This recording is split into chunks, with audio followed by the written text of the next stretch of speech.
Dans le destin farfelu d'un indigène de ma condition, il ne manque plus que cette expérience inédite, afin de compléter mes connaissances sur le caractère versatile du destin. Si tous les Européens vivent de la sorte, je n'aimerais pas leur ressembler. Il manque totalement de respect entre eux. Le fils, par exemple, fume et boit de l'alcool devant ses parents, sans aucun remords. Chez nous, cette attitude est inconcevable. On vénère les anciens en s'interdisant toute forme de pratique ou de parole inconvenante. De plus, le fils ne doit pas introduire le vice dans la maison. Que dire de la fille et de la mère qui parlent avec le premier venu? N'est-ce pas malséant? À bien y regarder, il faut reconnaître que leur morale repose sur un tamis percé plus que de raison. Si leurs mœurs diluées manquent manifestement de sagesse, il est indispensable, en étant leur hôte, de s'y conformer en apparence afin de respecter leurs drôles de coutumes. La conversation est plus soutenue, mais elle est empreinte d'une plus grande sobriété de parole. Je suis loin des discussions du douar qui, dans le même temps par exemple, aurait déjà évalué la prochaine récolte de blé de tous les propriétaires dans un rayon de 20 km à la ronde, pronostiqué les mariages des prochaines années à venir, établi le bilan de santé de toutes les bêtes, décrit avec précision l'évolution de la situation internationale, fait un tour d'horizon sur les dossiers derniers ragots et pour la 1000e fois déclenché une bruyante passe d'armes sur l'interprétation à donner aux rumeurs concernant le probable éclatement du douar voisin. J'accepterais volontiers de passer sur la coutume de la famille du banquier si je ne me trouvais pas au centre de l'intérêt général. Chacun a la mauvaise inspiration de me questionner, et je finis par en éprouver un réel malaise. Je ne vois pas du tout ce qui peut bien les intéresser au sujet de mon séjour en prison, pas plus que ma place ou mes activités au douar. Tous mènent une vie enviable, loin des tracas quotidiens du pauvre paysan que je suis, et pourtant ils s'intéressent à mon infortune. Dans cette situation inconfortable, le plus difficile est de ne pas se laisser dominer par une raison obscure. Je suis dans un monde aussi étrange qu'insondable. De plus, je ressens ma présence comme une intrusion anachronique. De mon état, l'alcool que j'ai ingurgité avec mes amis suffirait à remplir l'abreuvoir du douar. Un rien suffirait à m'ôter le soupçon d'aisance dont je m'efforce de faire preuve. Le destin ne manque pas de m'en gratifier. Emporté dans la tourmente des questions qui se succèdent sans relâche, je n'ai porté aucune attention au banquier lorsqu'il est allé près de la petite table. Si j'avais été dans mon état normal, j'aurais pu me préparer à ce qui allait suivre. Maintenant, il est trop tard, et j'observe stupidement le pauvre homme parlant tout seul. Il converse avec M. Marcel, comme si celui-ci était en face de lui. Il est question tantôt du prochain mariage, tantôt de ma présence dans la maison. Le plus étonnant est la cohérence des propos du banquier. Mais je m'attriste de voir un homme de son rang réduit à parler tout seul. On dirait un simple d'esprit qui a rendez-vous avec un esprit venu de l'au-delà. C'est vrai que ces choses-là ne préviennent pas, mais il est toujours navrant d'assister au spectacle d'un homme qui perd la raison. Les forces du mal qui l'habitent se moquent de lui. Il fait peine à voir avec ce petit objet relié à un fil et qu'il tient à son cou. La famille a manifestement l'habitude de ces errements, car personne ne paraît choqué par son délire et leur intérêt pour ma personne n'a pas diminué. J'en conclus que sa maladie remonte déjà à fort longtemps. Qui aurait cru qu'un tel être, plein de bon sens en temps normal, commerce avec de mauvais esprits? Je l'aurais adressé sans plus tarder à notre marabout si j'avais été suffisamment proche de cette famille.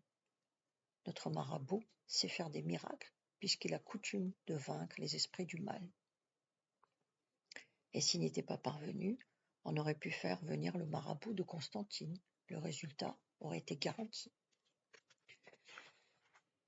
Mon assurance vacille lorsqu'il m'appelle en prétendant que M. Marcel souhaite me parler. C'en est trop, mes forces vont me trahir. Dieu du ciel, que vais-je bien pouvoir faire?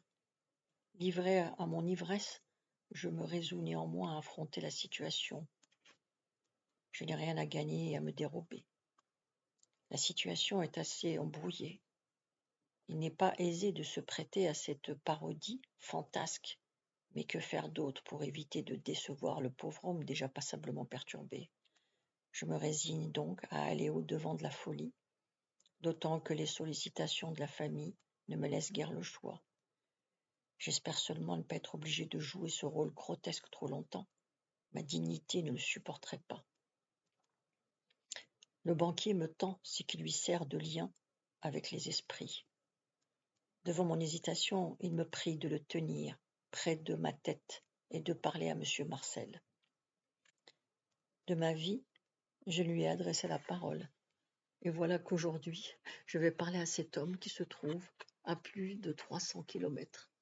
Qui peut se vanter de posséder une voix pourtant aussi loin, sinon un déséquilibré manipulé par un génie farceur? Je regrette de ne pas détenir les dons du rouquin, qui est le seul, à ma connaissance, à pouvoir feindre de dialoguer avec un absent. Sous les regards attentifs de la famille, je consens à affronter cette nouvelle épreuve. Bonjour, monsieur Marcel. Je suis soulagé et content de moi, car je ne pensais pas être en mesure de prononcer un mot. Je suis fier de scruter les mines ravies des membres de la famille.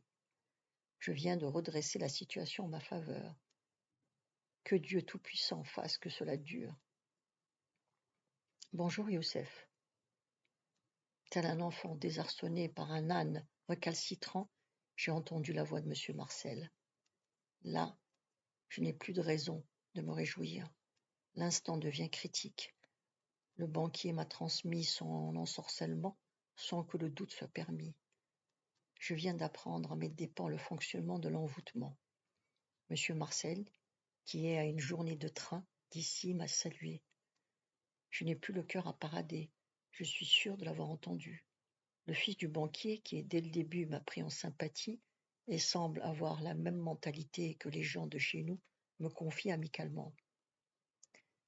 Ne sois pas surpris. Avec cet appareil, tu peux dialoguer avec monsieur Marcel. Moi aussi, j'ai été étonné la première fois. Je croyais que c'était de la magie. Mais sois tranquille. Il n'y a rien de sorcier. On s'y habitue très vite. Monsieur Marcel a un appareil identique chez lui. Observe bien ce que je fais et tu n'auras qu'à faire la même chose.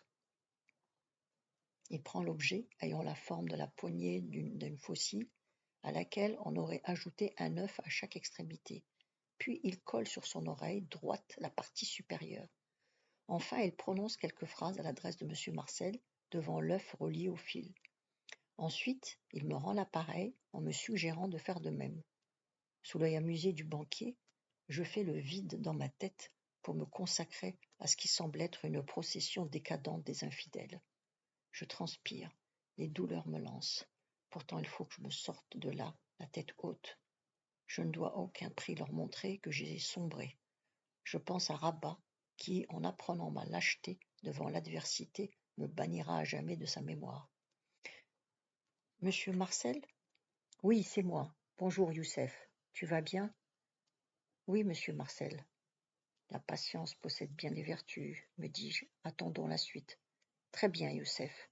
J'ai appris que tu avais eu quelques déconvenues avec la police. Oui, monsieur Marcel, mais c'est déjà oublié. Tu es un brave garçon, Youssef. Tu ne manques de rien à Alger? Non, monsieur Marcel. Je vous demande un service, monsieur Marcel. Ne dites pas à mon oncle que je suis entré dans cette maison. Vous me comprenez, n'est-ce pas? N'aie crainte, ce n'est pas un problème. Je me suis arrangé avec Rabat. Il est aussi au courant de tes ennuis avec la police. Il te transmet son salut.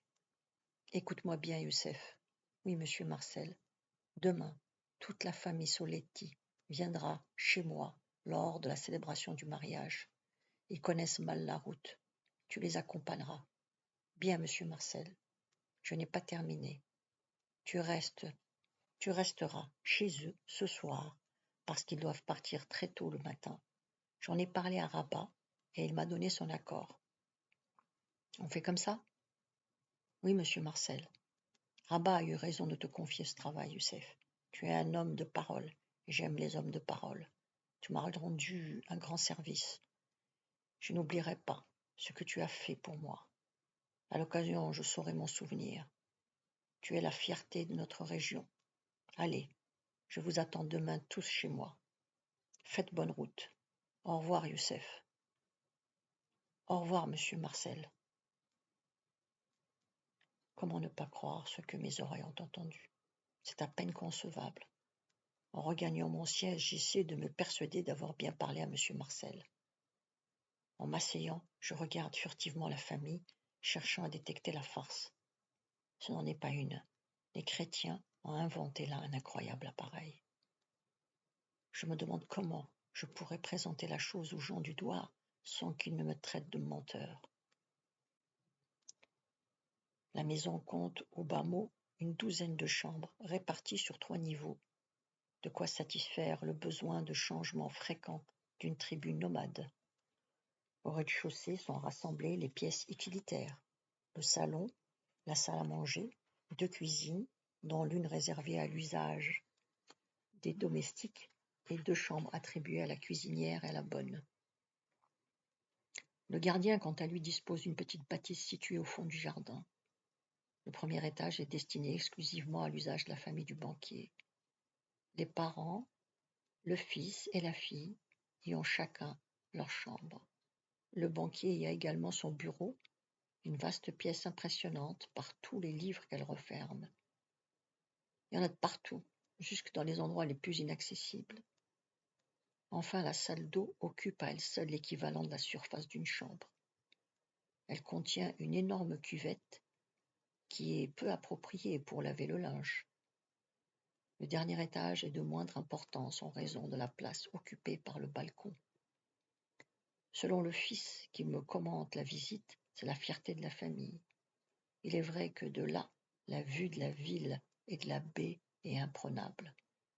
Le balcon sert aussi parfois de salle à manger. J'ai déjà remarqué que les Européens adorent se faire brûler par le soleil. On dit que cette pratique est un signe de savoir-vivre. Sur les 3 chambres, une est occupée par la jeune servante et les 2 restantes sont affectées aux visiteurs de passage à Alger. En réalité, seuls les intimes de la famille bénéficient de cette facilité.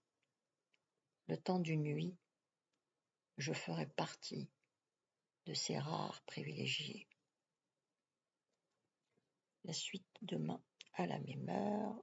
Vous pouvez vous abonner.